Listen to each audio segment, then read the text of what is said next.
Jedan od osnovnih pokreta koji će vam sigurno trebati ako se mislite u bilo kojem smislu baviti hupanjem je kako vrtiti oko dlana. Često ljudi misle da je to užasno jednostavno, što je, ali ga vrte ovdje, znači na podlaktici ili oko zgloba. Inače preporučam da baš ne vrtite hup oko zgloba, bilo ručnog, bilo nožnog, bilo na koljenima, jer to baš nije zdravo za vaše zglobove. A druga stvar je da ako pogotovo u početku vrtite hup na podlaktici, nemate dovoljnu kontrolu nad njim.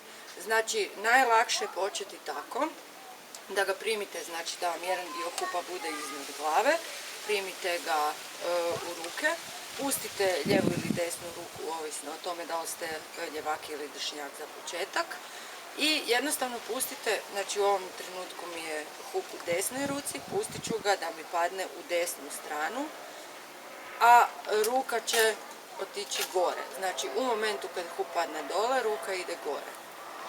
I vrtim ga. Ono što je bitno je da ga vrtite između palca i kažiprsta. To vam je najbitnija stvar. Ovo je najlakše vrćenje oko dlana. Ono što je malo teže u početku, ali kasnije će vam biti ono, kako to nisam mogao, je, samo malo da ovaj gospodin se makne, Riši, je da ga pustite da vam padne u lijevu stranu.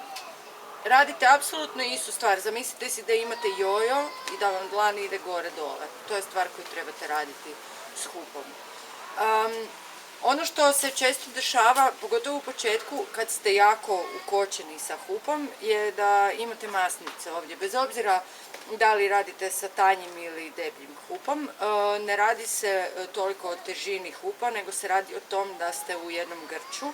Znači, dlan bi vam trebao biti što opušteniji. To ne znači da niš ne radite s njim, nego što opušteniji, što mekši. Hup možete vrtiti oko prstiju ili oko ovog debljeg dijela između palca i kažiprsta. Ono što je bitno, znači samo da vam dlan bilo na lijevoj, bilo na desnoj ruci bude meka. Kada se ispraksirate na jednoj ruci, ono što je dobro raditi je da ga prebacite na lijevu ruku. Prije nego što krenete u prebacivanje, istu stvar probajte samo s lijevom rukom. Znači primite, pustite desnu, zavrtite u lijevo ovaj puta. Kad vam to krene u lijevo, jer mislim lijeva ruka, ako ste dešnjak, će vam vjerojatno biti koma u početku, krenete u desnu. Kada i na lijevoj ruci uspijete to sve koliko toliko dobro odraditi, zavrtite u bilo kojem smjeru, gledajte kada vam hup nije na dlanu i ono što trebate u tom momentu napraviti, znači kada hup nije na dlanu, je da dodate lijevi dlan desnom. Ništa se ne mijenja, znači lijeva ruka se samo prilijepi uz desni dlan radi ono što je radio i prije. Znači nemojte napraviti to da sad stanete jer će vam se desiti ovo, nego samo lijevu ruku prilijepite za desni dlan i nastavite raditi ovo što radite. I u jednom momentu možete izvaditi desni dlan, kad se sjećate dovoljno sigurno. I ponovite isto na drugu stranu. Dodate desni dlan.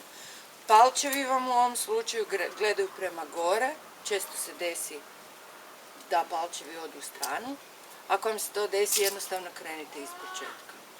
Evo, to je to, vježbajte i nemojte se bojati masnica.